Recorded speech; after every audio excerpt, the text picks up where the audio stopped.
Focus. Focus up. Big Brad out in Harrison. I'm talking to you, buddy. Thanks for watching.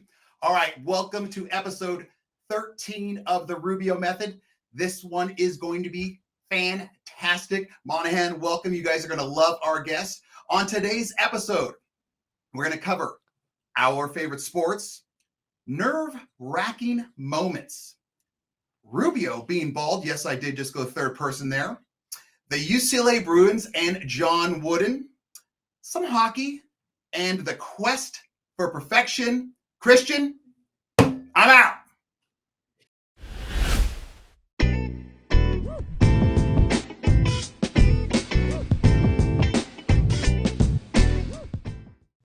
Focus. Focus up. Strawberry loving pie man. Ben Smith, what's up? Thanks for watching. I'm talking to you.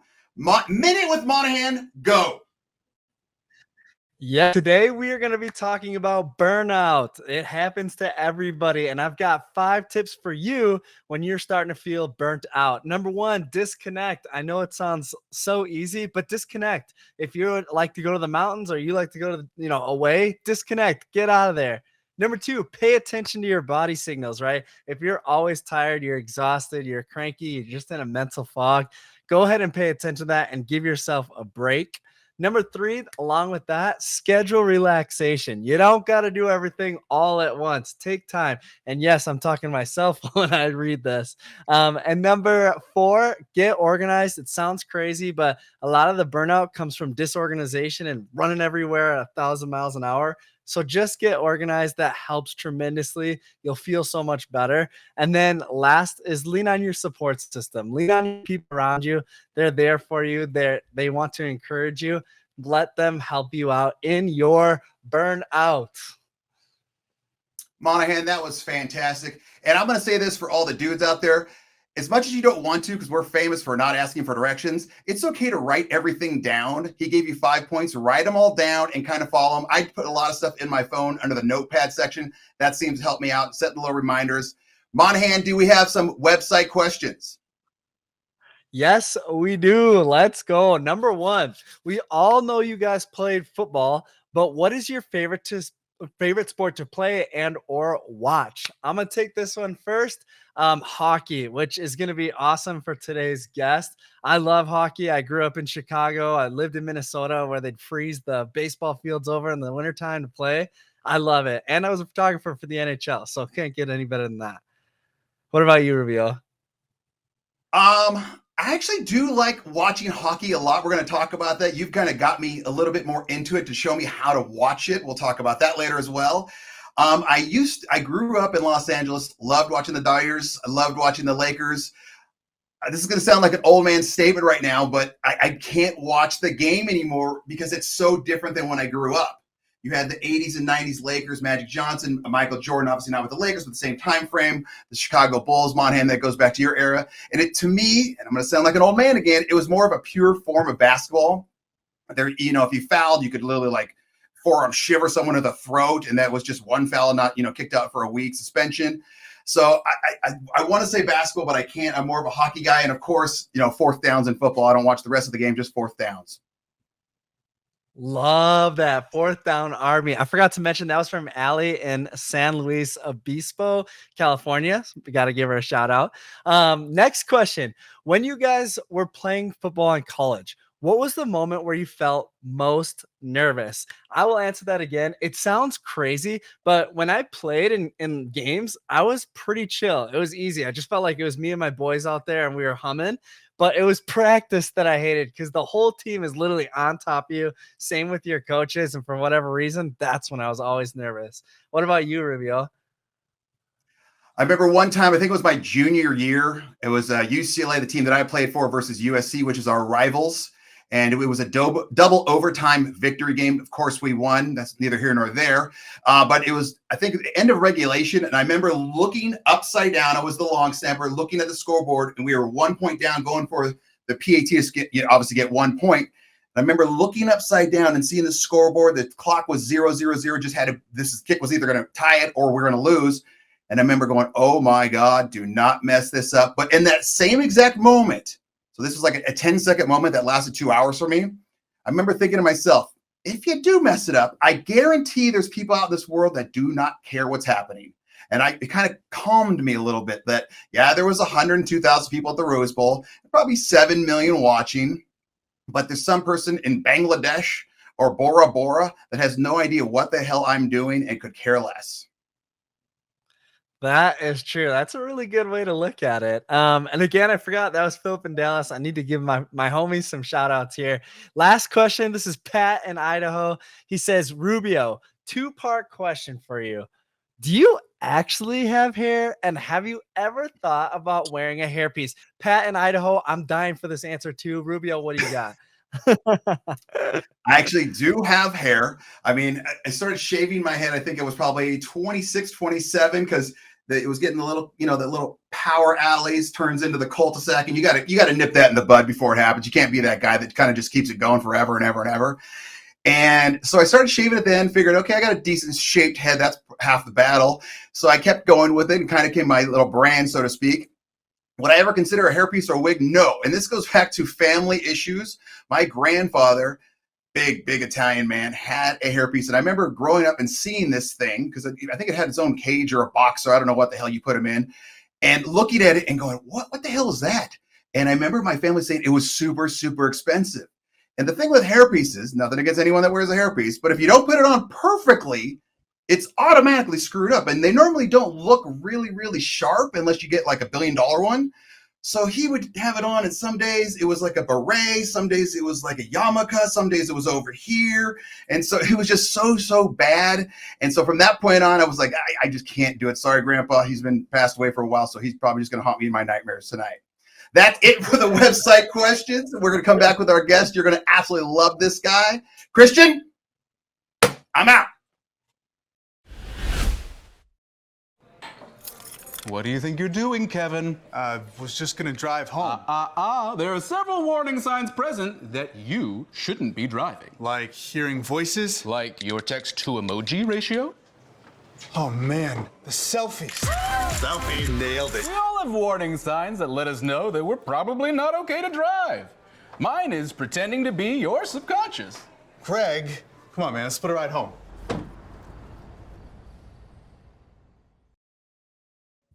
Focus up. Charles Wallace out in Philly. I'm talking to you. Thanks for watching on YouTube, Spotify, Amazon, Google, of course, ngbn.tv. And remember, if you guys have any questions, you can email Rubio at therubiomethod.com. Time for our guests. You're going to absolutely love this guy. His name is Tony Luftman. We met way back in college. It was like 5 years ago. Actually, it was over 20 years ago at UCLA, one of the greatest schools, if not the best school in the country, of course. Tony is a famous TV host that has worked with the Memphis Grizzlies, the Portland Trail Blazers, St. John's University, WWE, CBS Sports, and is currently with the NHL Network. Tony, thanks for coming out, my man. Anything for Chris Rubio, and I want the listening audience and viewing audience to know it's my fault that I am not on video. I am incompetent when it comes to setting up my own equipment.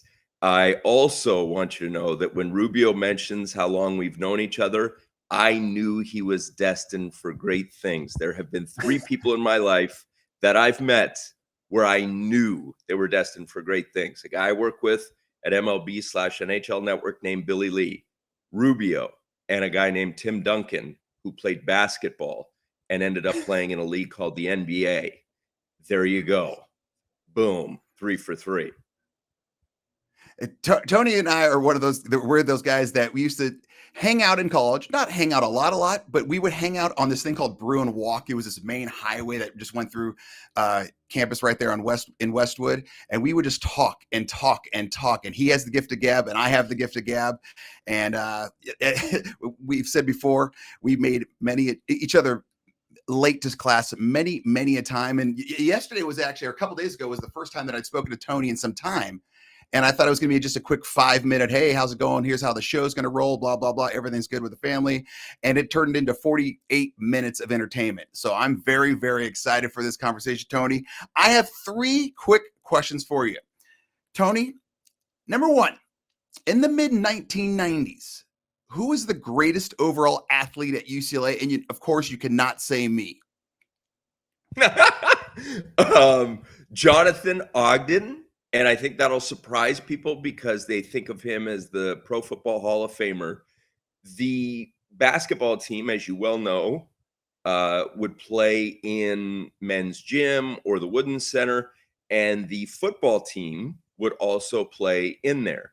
And Jonathan Ogden was the best basketball player that didn't play on the basketball team. 6'8", 329, and footwork like a ballerina, and intelligence, and just phenomenal. And you saw him up close, so you can attest to the fact that he was very good at, and you pointed out when we talked the other day, track and field, the guy was special in so many ways.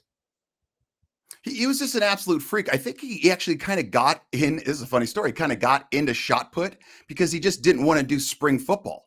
He's like, I'm kind of tired. I don't want to do spring ball. So let me just get into track and throw the shot put. And then he ended up like, an inch or two away from going to the Olympics.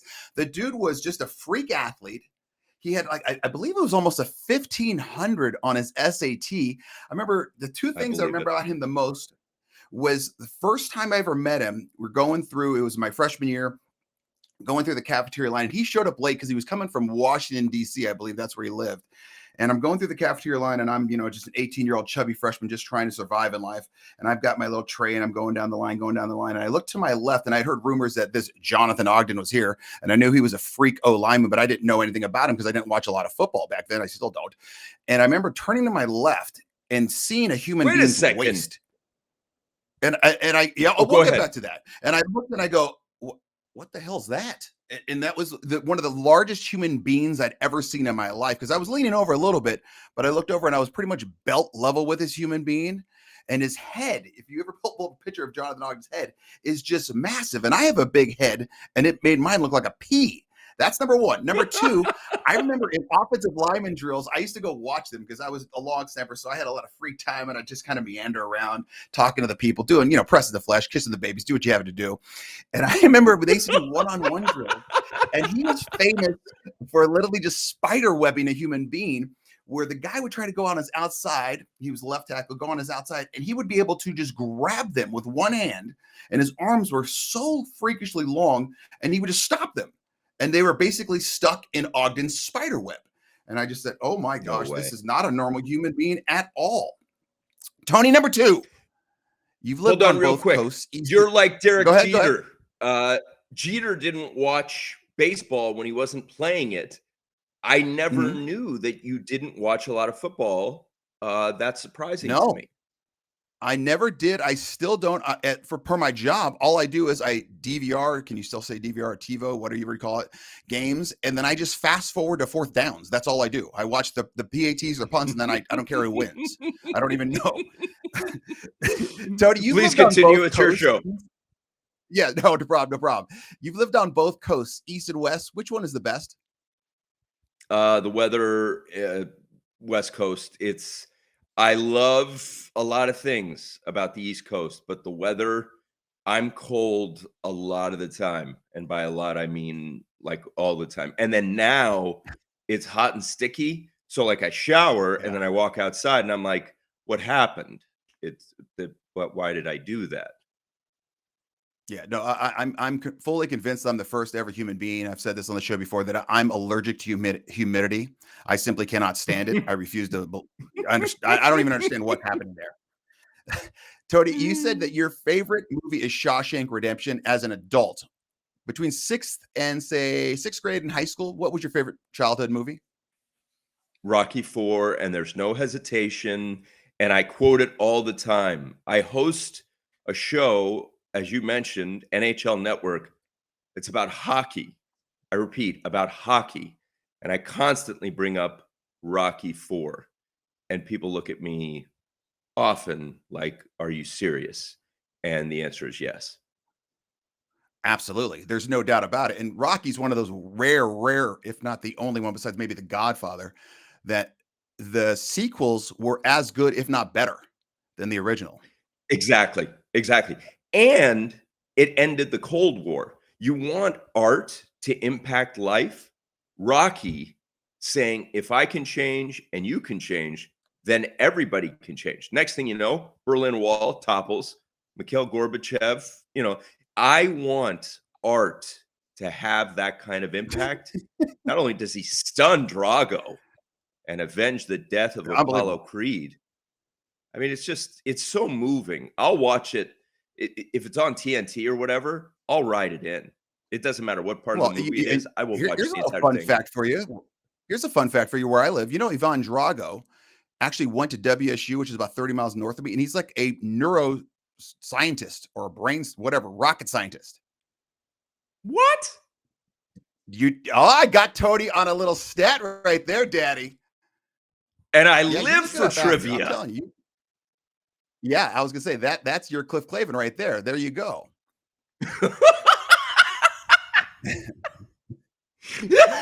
All right, Tony, you and the Cliff Clavin reference. So this is why I was late to class. Yep. My favorite stand-up comedian in Los Angeles was Chris Rubio. And he's just touring Bruin Walk. It was amazing what you could do in college, and right now, that's Rubio. And oh, by the way, he's like the greatest czar in the history of long snapping. That's neither here nor there. Tony, you and I are both obviously UCLA Bruins. One of the most famous, you can't say the word UCLA without saying the word John Wooden. One of your favorite quotes is, the main ingredient is the rest of the team, obviously from John Wooden.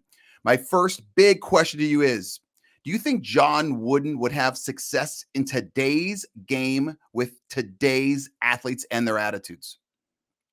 Absolutely. And it's because of his adaptability. His greatest strength was his ability to connect with young people. He was a teacher, first and foremost. I got to spend dozens of hours with him one-on-one, and that was my favorite college class.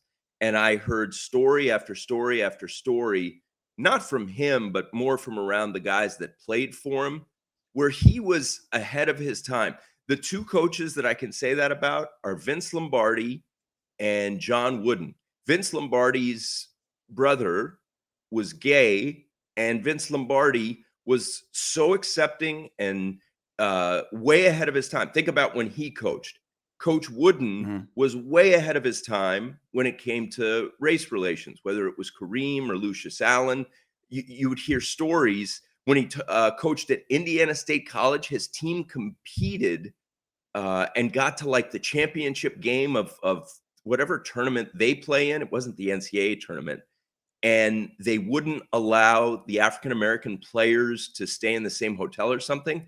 And Coach Wooden got his team to agree to not play, because what he said to them in the 50s or 60s, whenever he was there, was, this isn't right. I mean, think about where our country was. So my point in bringing those things up was, he had the understanding of people and empathy, and more than anything else, he was a smart guy. And the smartest coaches are the ones that are able to adapt and change and grow with the game. Yes, indeed, he would have been successful. That's phenomenal. And, Jeff's one of our editors. If you can throw up the pyramid of success right in here, right around this time, that'd be great. And if you guys obviously don't know who John Wooden is, you obviously need to. And we just got a little blurb here from Christian, the man behind the man, the director, producer, engineer, who he looks like Alan. Well, his voice is Alan Thicke. I've seen pictures, but it's not really him. He says that Drago has got a PhD in chemical engineering. So that is pretty darn impressive. Yeah. So Tony, I grew up in Los Angeles. I believe you grew up in the Orange County area. I was not really involved in the world of hockey. Right now, you are very, very involved in the world of hockey. I finally, I think it was in college, I went to my first Kings game. We had the Kings and the Ducks and all that good stuff. But I was more of a football, baseball, basketball guy, maybe in a little golf, whatever. I finally go to my first hockey game, and I am blown away. I said, oh my God, this is unbelievable. The dudes are freak athletes. They're skating like ballerinas, but they're 6'4", 230. I mean, the aggression, the rage is absolutely phenomenal. My question is to you, because once I watched it in person, I was all in. Then I go home and I'm like, I'm going to start watching hockey. It's not as good on TV for me. How would you get more people to watch hockey on TV and increase its overall footprint with the whole country? Get people to do exactly what you did. Go and see it in person because of exactly what you described. If it were up to me, I would have you in a commercial for the NHL do exactly what you just did. Yes, because the rage, the way you described that, the ballerina thing, when I'm up close and I see these athletes, the only thing I would add in, and so it would have to be longer than 30 seconds, is that it's the ultimate team sport. I remember at UCLA when I was a ball boy, in 92, the team did not have a great season. The next year, won the conference crown, played in the Rose Bowl against Wisconsin. But the offense didn't love the defense and vice versa. In hockey, everybody relies on everybody. So like Wayne Gretzky, the most he played in a game was, maybe 20, 25 minutes. So he's sitting there watching a lot of the game. Other than the goalie, everybody's in and out, and it's line changes and it's shift on the fly. It is truly a sport where everybody respects and appreciates every single guy on the team. And I love that about it. I love it. Well, and that's one of the things I noticed when I was actually at the arena. I think it was actually the Forum at that point. It was the Forum. Is all the line changes. You don't even realize that. Okay, these guys are leaving. These guys are coming back, and it's just like this, almost like this beautiful dance of human beings that are 6'4" with 7 teeth that want to rip each other's hearts out.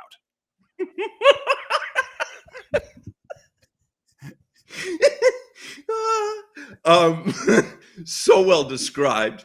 The thing about it is that you, of all people, have as great an appreciation as is possible, because I remember on the Bruin sideline, they would say punt ready or field goal ready, and they would have you guys stand on that mat. In hockey, it is, they'll call a line, but so few times are there too many men on the ice that they do it like a dance, that they're able to make those shifts. And it's so fast. You see it in person. Once again, on TV, you don't get to see that. But that's one of the elements that is just remarkable about the game. Absolutely. Tony, let's switch gears a little bit, because this show is obviously about men's mental health and just men's health overall. One of the things you say a lot is that perfection is not a healthy pursuit for you. Can you explain that a bit more? And do you think it can or should pertain to everyone? I'll tell you, for me, what changed my life was having kids, because it helped put in perspective what's really important. There are 2 brothers that played in the NHL a few years ago. They both played. Their last name was Schenn, Schenn. One scored a lot of goals. The other one was more of a physical presence. And I got it wrong when I did a highlight. And the whole 40 minutes driving home, I just beat myself up. Now, we're on live for like 3 hours. It makes sense that I'm going to make a mistake. That's not that big a deal. Plus, they're brothers. Like, it's an understandable mistake. The big picture is that's not what I should have taken home and thought about. It's the spirit of the thing that matters. And having children helped me realize that perfection is an unhealthy thing to strive for. We're missing out. And when I say we, those of us that focus on perfection, it's really an unattainable goal, at least consistently.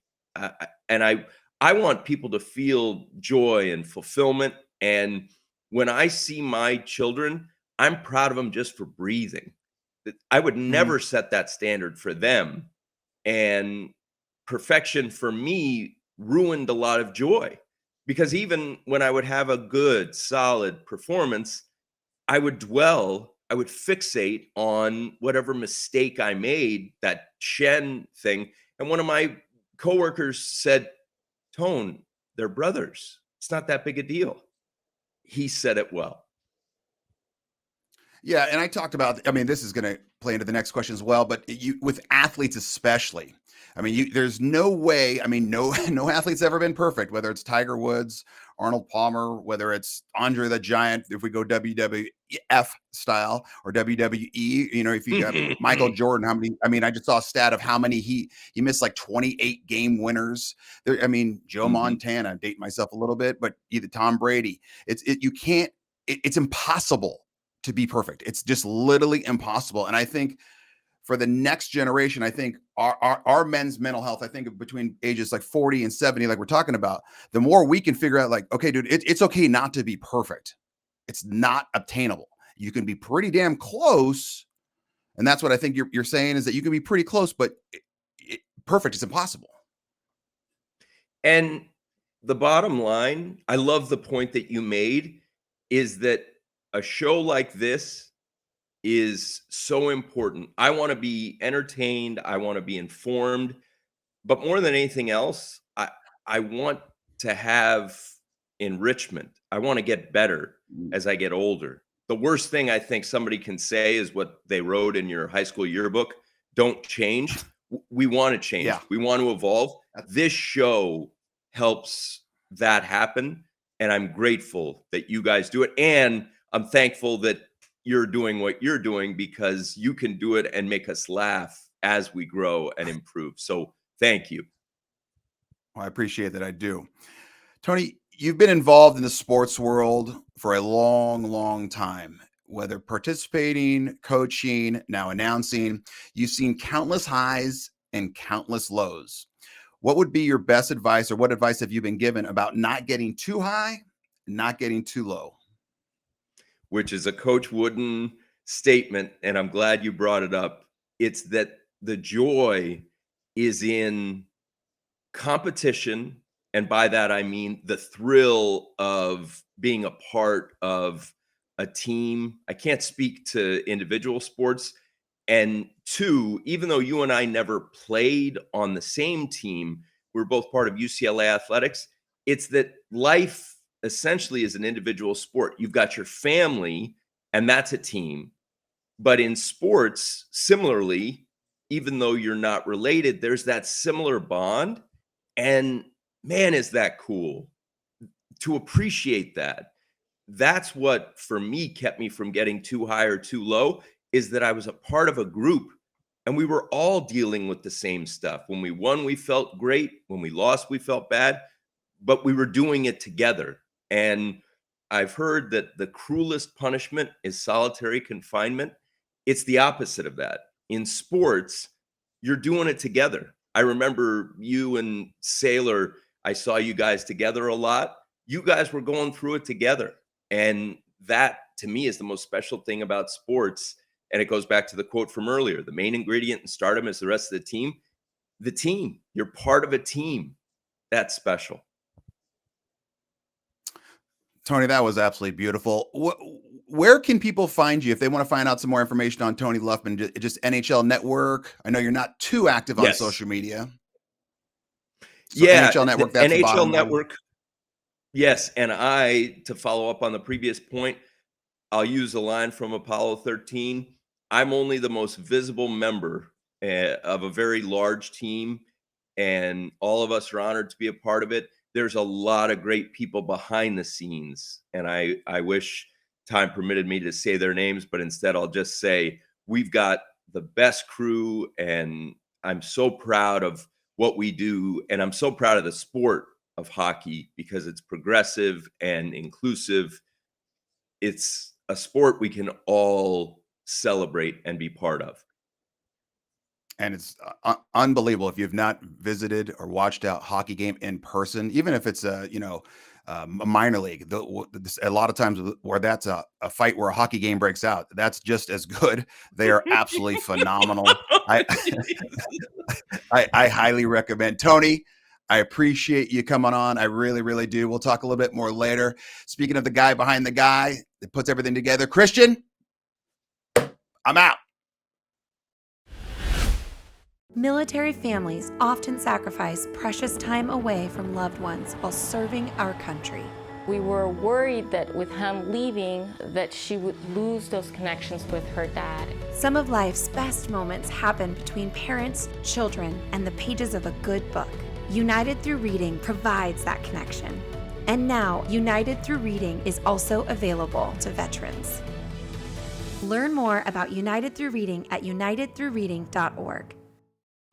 Here's to the straggly ones, the first ones. But hey, I look good with this ones. The black, brown, red, and gray ones. The itchy ones. The ones grown by Dad. The ones grown for Dad. The I nearly didn't do it this year ones. And the absolutely filthy ones. They all raise awareness, raise funds, start conversations, and save lives. Because whatever you grow will save a bro. Learn more at Movember.com. Focus. Focus up. Talking to you, Johnny Weeks. What's going on, man? Thanks for watching on YouTube, Spotify, Google, Amazon, and of course, ngbn.tv. If you have any questions, feel free to email rubio@therubiomethod.com. Glad you guys enjoyed that interview with Tony Luftman out at NHL Network. He's obviously phenomenal human being. Great storyteller. That guy is full of facts. Let's get to the bottom line. Number one, yes, it, in quotations, can be big for you, but it, quotations again, might not be big for everyone, and that is actually a good thing. That comes back to our email questions of, you guys have played big college football. How did you get, over the stress level of it? You got to remember, what might be big to you, and don't get me wrong, it is probably big to you, is probably not big to everyone in the world, and that is okay. Sometimes you have to just, as they say, look from a 30,000 foot view. I don't do the business terms, and just kind of realize that not everyone's going through the same thing as you. It's not as big a deal to everyone, and that's okay. You'll get survived just like they have survived. Number two, perfection, also in quotations, might not be what you think it is. This is exactly what we talked about with Tony, where, striving for perfection is not really obtainable. There's no athlete that's ever done it. There's no person that's ever done it. I mean, it's just one of those things that it's just impossible. And it's okay not to be perfect. If you're striving for perfection, you're gonna fail at some point. And as men going through 40 to 70 years old, you're gonna find a lot of flaws, a lot of issues at times. And you have to realize it's okay. And the third thing in the bottom line segment, sometimes the middle of the road is the best part of the road to be on. Obviously not on a freeway or a standard street, but we're doing a metaphor here. And that was when we talked to Tony about not getting too high and not getting too low. You don't want to be too high because then you can come down. You don't want to be too low because then you're too low. Sometimes the middle of the road is the road that you want to be on. And that's exactly what we always talk about. Just plug it along. Keep on moving. Keep on moving. Keep on moving. Anyway, thank you guys for watching episode, I believe it is 13 of the Rubio Method. Man, we've done a lot. That's great for us. Make sure you keep spreading, subscribing, YouTube, Spotify, Amazon, Google, and of course, ngbn.tv. Christian, I'm out.